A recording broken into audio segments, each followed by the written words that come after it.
Welcome Year 11. This is a screencast by Miss Brooks, focusing on the story Towards Manhood from the Anthology, which is a collection of creative stories, Growing Up Asian in Australia by Alice Poole. It is a series of stories by different individuals who are Asian and who grew up in Australia, reflecting on memories from their childhood. The stories are grouped into different categories, as you will see on the contents page. We've got Strine, Pioneers, Battlers, Mates, the Folks, the Clan, Legends, the Hots, which is where my story comes from, An Australian, Tall Poppies, Leaving Home, and Homecoming.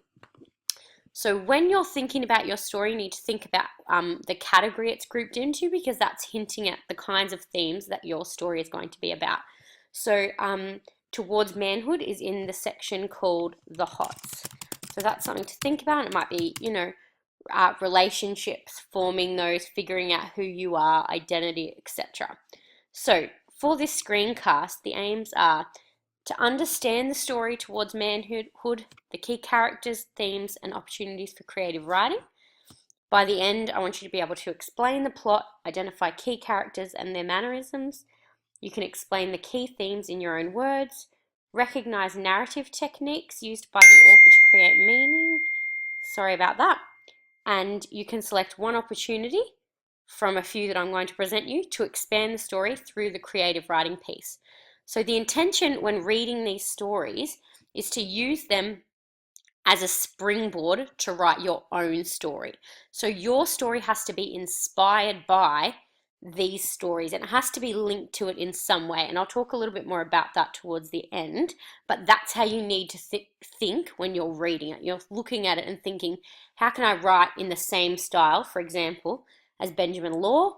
Or how could I fill a gap? Or whose perspective is really kind of silenced or ignored in this story and could be expanded upon in a creative way. Now, this is the most free reign you're going to have in terms of a task. So I want you to really think about it. We don't spend a lot of time on it. So pick something that you like and go for it. Start drafting straight away. But let's get into Towards Manhood, the story. There's a brief overview here on the anthology and what it's part of, and the only time that you might use the phrase the anthology is when you are writing your written explanation, in which you'd say, you might talk about how your speech or your story or whatever it is that you're writing is inspired by Towards Manhood, which features in Alice Poole's anthology, Growing Up Asian in Australia. You can have a little read of that. I will save these slides onto my classroom, and I'll also put them as a link below this YouTube clip so you can find them there. Okay, the author of this story, though, is Benjamin Law. You may know Ben. Miss Hando, Miss Barrow and myself saw him speak at the English Teachers Conference last year. He's a very engaging speaker and he's a very funny man. He is a Sydney-based TV screenwriter, journalist, newspaper columnist, and he has a PhD in creative writing and cultural studies. He's written a couple of books by himself. That is The Family Law, which has been made into a TV show, which is on the SBS, and it's very, very funny. You might like to look at it if you're interested in doing this story. And the other one is Geisha's Adventures in the Queer East. He has co-authored another book with this lady called, or with his sister Michelle, and it's called Shit Asian Mothers Say, and illustrated by Oslo Davis. Also a funny one, particularly about the things that his mum says. So you can see that unintentionally, I think she's a bit of a humorous lady, and she's a perspective you might like to write from. All right, an overview of the story. So this story begins on page 195. Now, I haven't got a copy of the book scanned in. I'm not as organised as Miss Hando in that regard, but it's on page 195, so you can flick to it in your book. You should have read it by now. If you haven't, please pause the video, go and read it. It won't take more than 10 or 15 minutes, and then come back and play the rest of the video.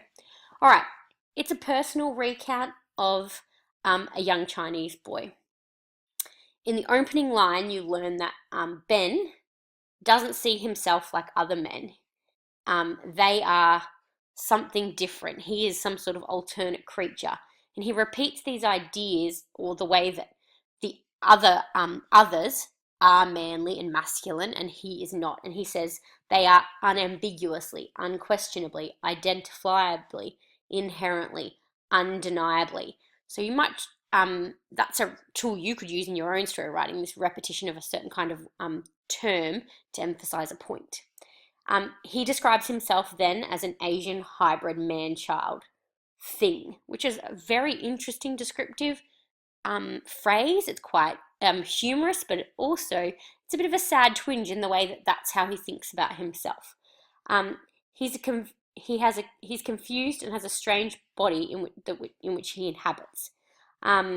We learn very quickly that he's a homosexual. He says some of the things he did to try and fit in is pretending to like girls, and there are other attempts to try and counter the genetics that he has, because he's quite a small androgynous, which is neither male nor female appearance, and so he does all these things to try and build weight and muscle and make himself appear more manly, maybe like this young boy here. Then he offers himself as a series of contradictions on the top of page 196, and says that he's a compromised failure of a man. And at the top of that page, he says, let me grab my book. He says, yes, I'll swear like a stevedore, but I refuse to heckle. I'll belch in public, but I'll refrain from farting. I grow hair on my abdomen, but not on my calves. I'll eat your meat pie, but not your vagina. I'm a compromised failure of a man. So it's an interesting way to describe himself, and it's him trying to battle with who he is and what you're supposed to do if you're a man, and how you're supposed to look and how you're supposed to be. And it's this kind of what is manhood is really the crux of this story. And there are a series of anecdotes that he offers up to discuss or to portray to the readers the kind of childhood he has, and these incidents which highlight his sexuality, which maybe at the time he didn't realize, maybe others around him did, but he's using those to show how he got to kind of where he is, and the realization that he's gay. The first anecdote is a Christmas video, and he begins the story with, my siblings are fond of reminding me that the signs were there from the start. So all these anecdotes are about these signs. There is an infamous family video we sometimes bring out at Christmas. And he goes on and describes that video of them having a bit of a fashion parade. There's a meltdown, as there is always with four siblings. A bit of a confrontation between two of them, and the kind of fallout from that. And he ends the story with a little reflection of him probably sitting in another room admiring his nail polish and enjoying the dress and heels that he was wearing, suggesting that he should have known then how things were. Then he moves on to a story about being a gymnast, but says that he lacked the brute strength and courage. And so instead he moves with his brother Andrew and starts to compete in karate, which is a decidedly more manly sport, he describes it as, bashing the living shit out of people, as manly as it got, he seems to think. However, he had a body which had frail little bones, so again, he's constantly coming back to the idea of how he looked and how he occupied the world, his kind of mannerisms and the way he was, and how those things were not very manly. And that story ends with Andrew, his older brother, asking him, what are you? And he places emphasis on the word are when he uses italics, and suggesting that Ben is somehow other. He's different, Andrew, and he doesn't fit in, he doesn't belong. So this kind of emphasizes that point that Ben's having himself in his mind, but his brother has verbalized and said, what are you? Him implying all these things about him not fitting in, him not belonging, him being somehow less manly than Andrew is. We've got the third anecdote, which is a discussion about the kind of music that Ben listened to when compared to his brother Andrew. Andrew is obsessed with Nirvana's album In Utero and the song called Rape Me. Ben goes on to try to unpack why anybody would like that song and why anybody would want to rape Kurt Cobain. And that's a little interesting story nonetheless. But he instead chooses to listen to Mariah Carey and her album Music Box, which was a very popular album at the time. Not necessarily amongst young teenage boys, but it was a very popular album. And he tests this idea out on his friend James to find out if it was cool to listen to Mariah Carey.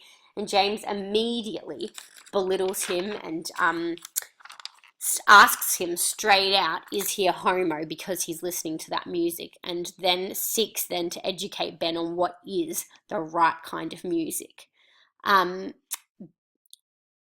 also notices that he uses Brute 33 deodorant, which is kind of a very manly brand. You could think about their advertising. That's they aim to be this kind of masculine brute guy. And then these anecdotes lead to the logical conclusion where he lists his symptoms on page 200. And he says, needless to say, there was an answer once I, as Mariah Carey suggested, reached into my soul. All of these things, the fashion parade, the gymnastics lessons, Mariah Carey, my lack of body hair, my almost religious commitment to mid-90s game show Man Oh Man, the male beauty pageant hosted by Phantom of the Opera's Rob Guest, pointed towards a particularly aggressive form of homosexuality. It's likened to a disease or something, and it's something that he is clearly concerned about, and he's a bit afraid of because he's not sure how his family's going to react. And he also reflects on the fact that for quite a long time, nobody knew about this because there was this idea, and this is 3/4 of the way down page 200, where he says, being Asian helped. People never suspected you could be a racial minority and gay. Of course, you're not gay, you're foreign. So you can only be one or the other of these categories. You can't be both. And this idea that in Australia, that's how Australians saw the other. They could only be foreign or gay. You couldn't possibly be both, according to these children. And then we go on, and Ben comes out to his mother, Jenny, and that's punctuated by his sobbing and the stuttered speech.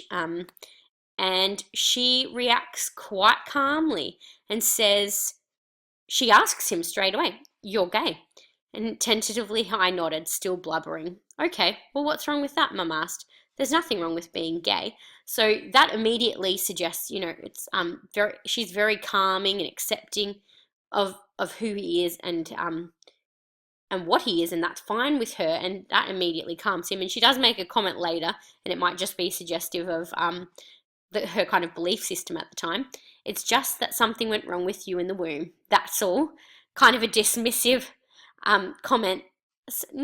She's not saying it's his fault or it's a bad thing, just that something went wrong and they can't do anything about it. But maybe that makes it easier for her to understand. I don't know. You can have a little think on that. And then at the end, it's a final comment, and he says, so I chose to focus again on my body because after coming out and his parents accepting it or his mother accepting it, he lost that social anxiety, and then he started to focus on something else. So he started worrying about his body, and this is on the top of page 202. A moment from high school was still haunting me from Moreton Island on Year 12 camp when a girl called out to me as I got out of the ocean, Ben, oh my God, if you had tits, you'd have my ideal body. And then Ben goes on to tell the story about how he tried to put on weight and bulk up a bit. And he was successful at that, and then he took it to the next level, and he said, into the mix of his protein shakes, this is 3/4 of the way down, page 202, into the mix went protein mix, milk, bananas, Milo, a tub of Milo, dairy dessert, wheat bix, and 2 raw eggs. But Asians aren't known for having a strong tolerance for lactose. 5 hours later, the resulting farts were indescribably rancid, which means awfully smelling. It's, so bad you can taste it. It's that bad. And the rest of the story is his sister and his boyfriend at the time, Scott, trying to deal with that. and their acceptance of who he is and what he's trying to do, which is trying to bulk up to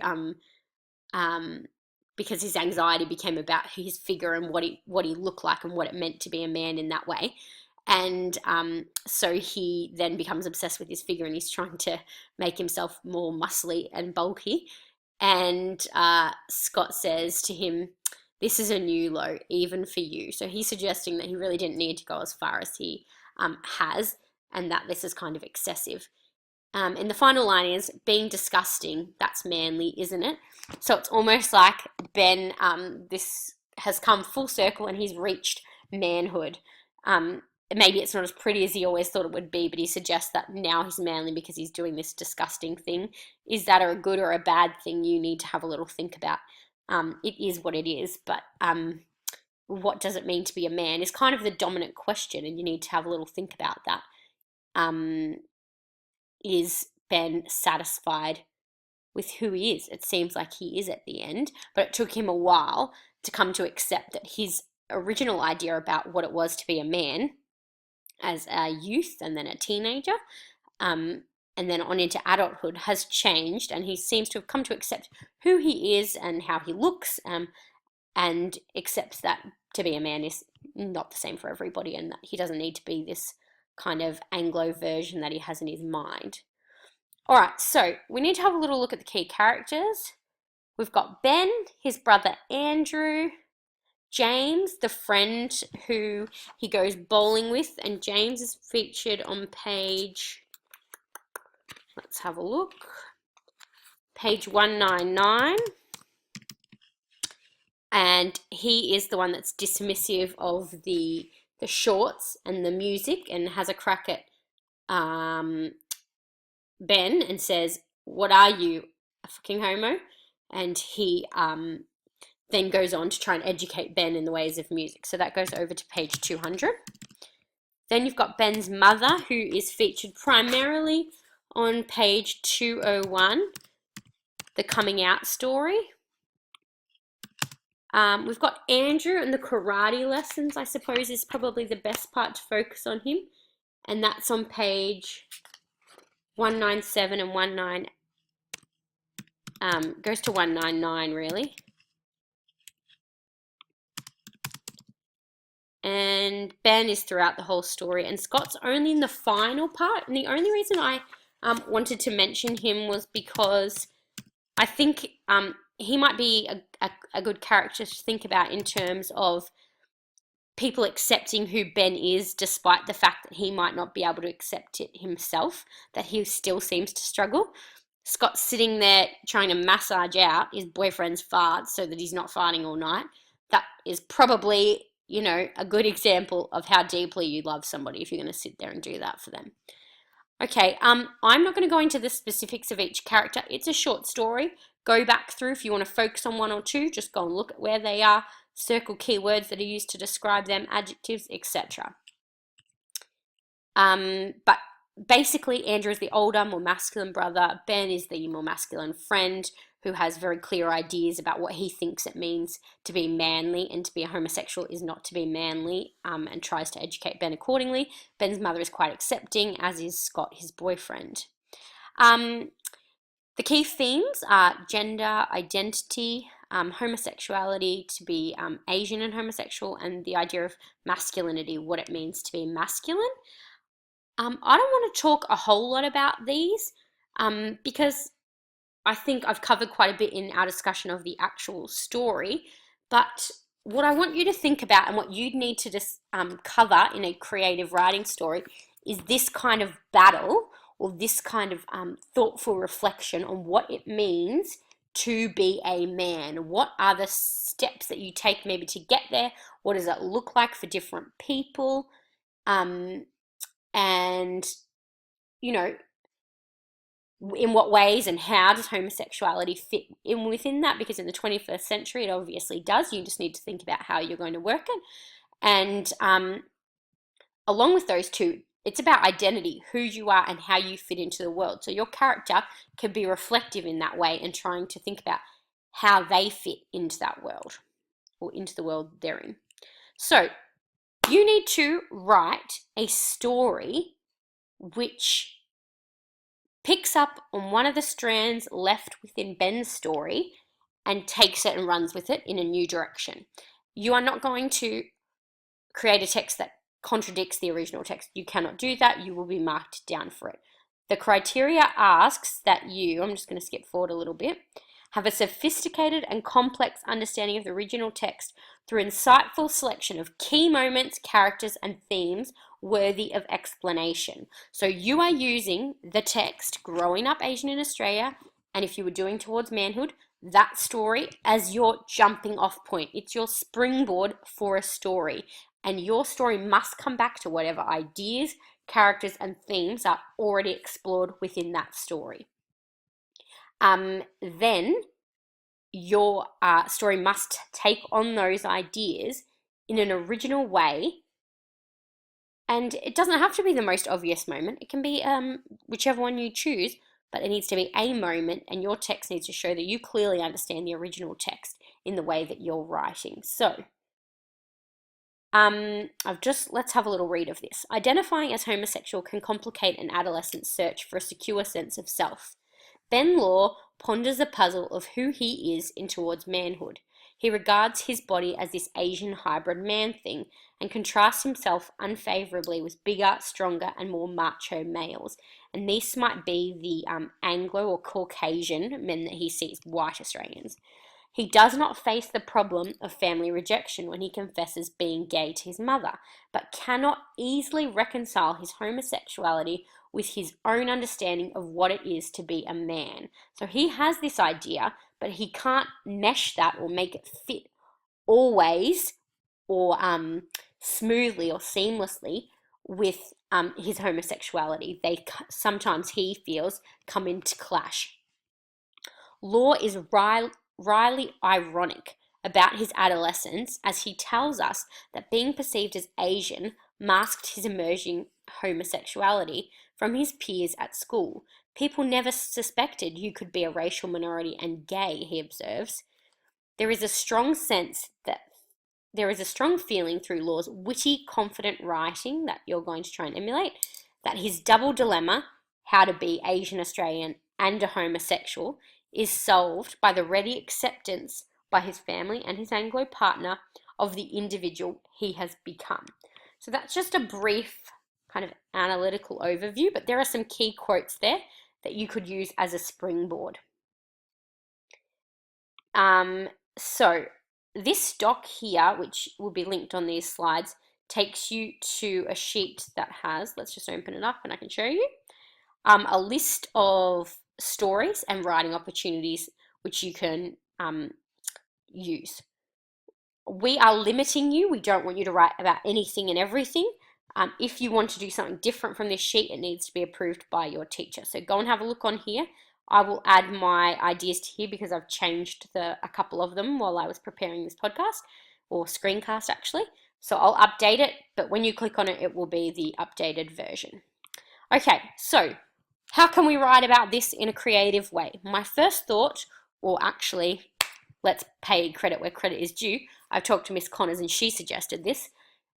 Transform the themes, ideas, and anecdotes from this story into a speech which would take consideration of the following ideas. So what I mean is you could pretend you're Ben Law and you're giving a speech at, for example, Jim Steins' Reach Foundation, delivering at a school, and it could be to a group of at-risk teens who are kind of struggling with who they are and where they're going.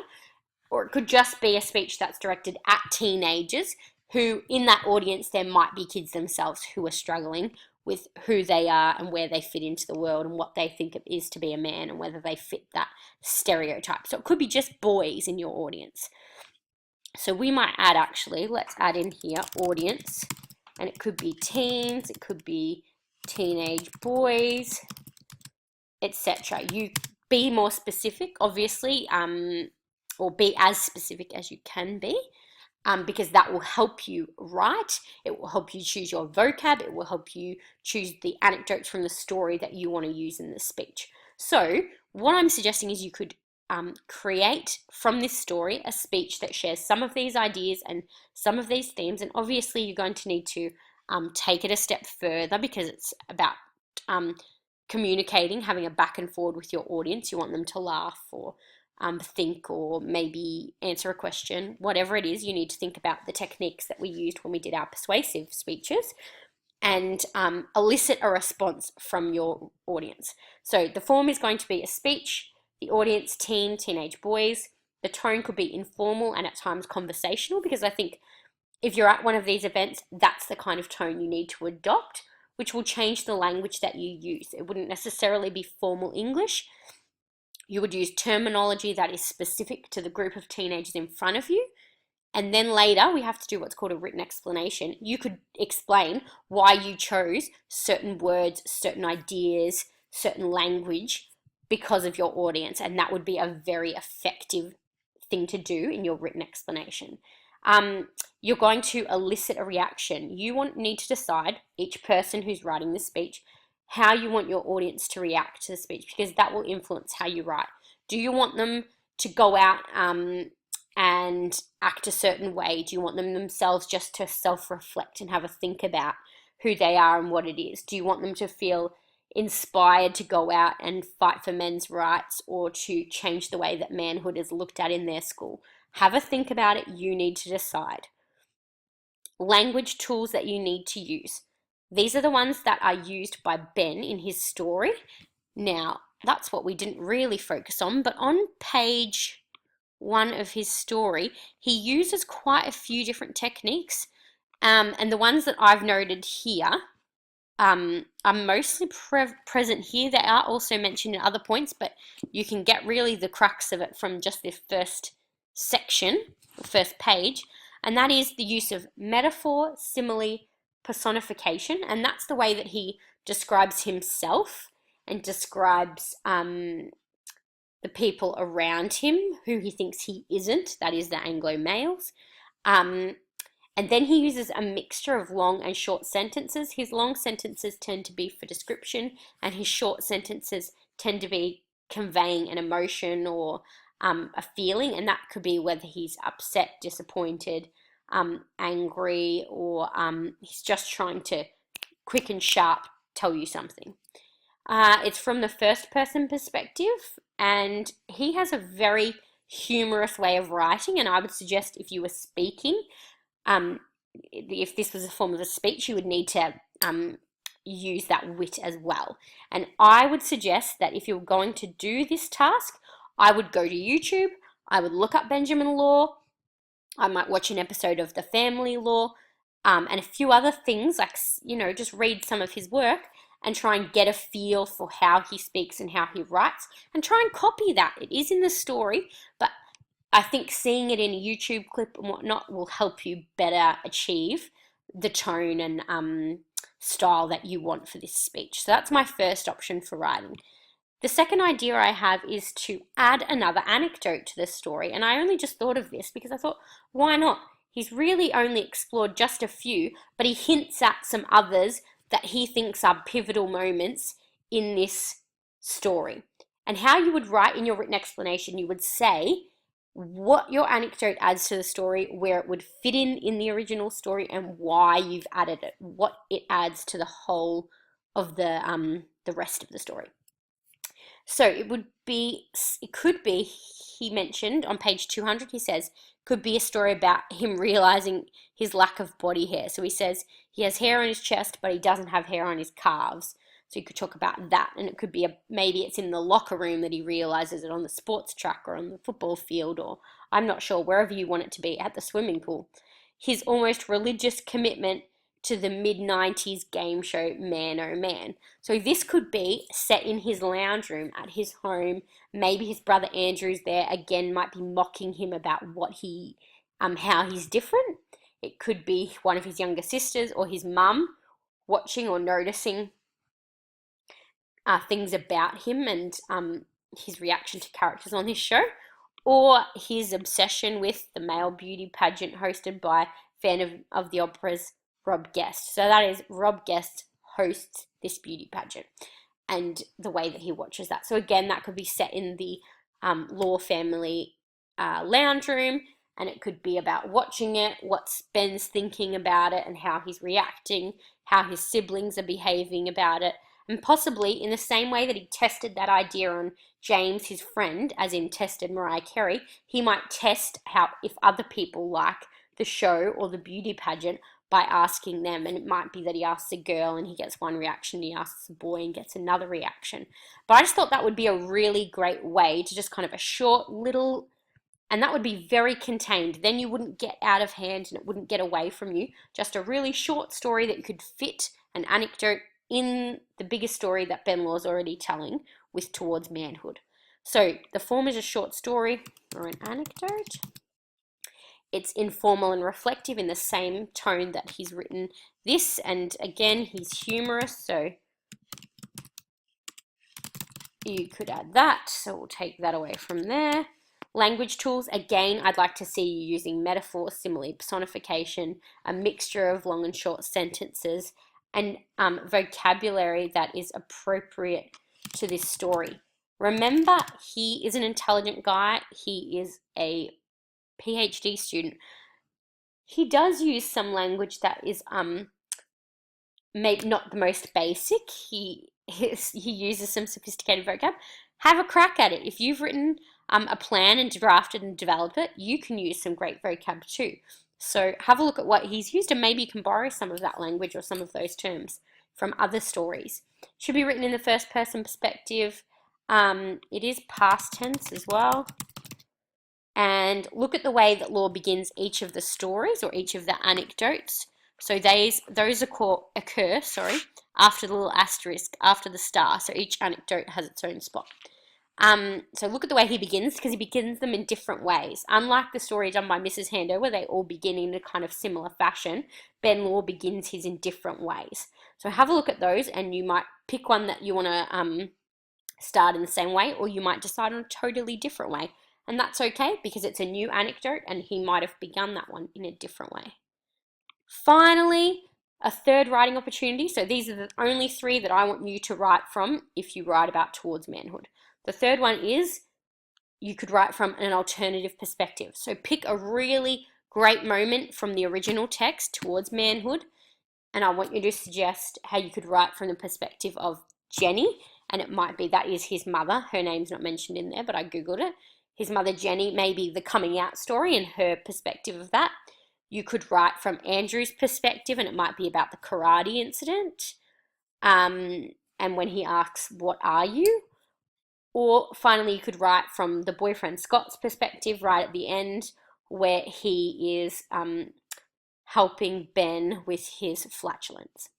You might like to consider how you can add to the story or enhance it by telling it from the other person's perspective. Now, it shouldn't just be mimicking the original story exactly as it was and you haven't really added anything. You need to give some personal reflection. Depending on the character, it will be a reflection on how they're feeling or what they're thinking about a certain moment, or what's being said by Ben, or what they're themselves saying to Ben or about Ben, etc. So it would be in the form of a short story, informal and reflective, as we've said above. Language tools, the same ones as above. Principally, see page 195 for this, because that's where it all is. First person perspective again, and how I would start doing this is the first thing I would do is pick my character. Then I would go and look very carefully or very closely at the moment you want to talk about, and I want you to dot point what's happening from Ben's perspective, and then on the other side of the page, dot point what would be happening from the other person's perspective, what they might be thinking, feeling, reacting. And you might want to add a little bit before the Ben story or a bit after it, because you're going to need to extend it out probably a little bit more. And that is where you can show your own creative powers. So the first part could be just an immediate reaction to whatever Ben said. So it could be just a mirror, but then you need to extend on that and add your own interpretation a little bit. And that might be after Ben walks out of the room, how does mum behave or act, or what does she do? What does she think about? Does she tell her husband, etc.? Andrew, is years later, does he feel guilty about what he said when he said, "What are you?" to Ben? Scott, does he worry that Ben's not accepting who he is because of how he's behaving, because he's spending so much time at the gym and trying to bulk up with the protein shakes, etc.?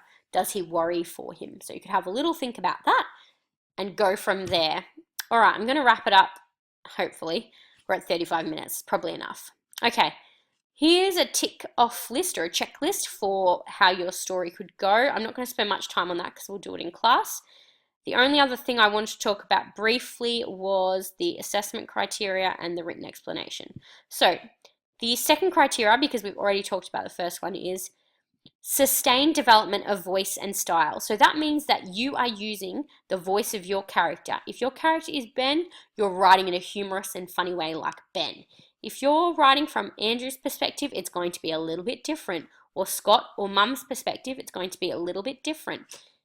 The style, if it is in a short story format, you need to obviously use those narrative tools like metaphor, simile, etc.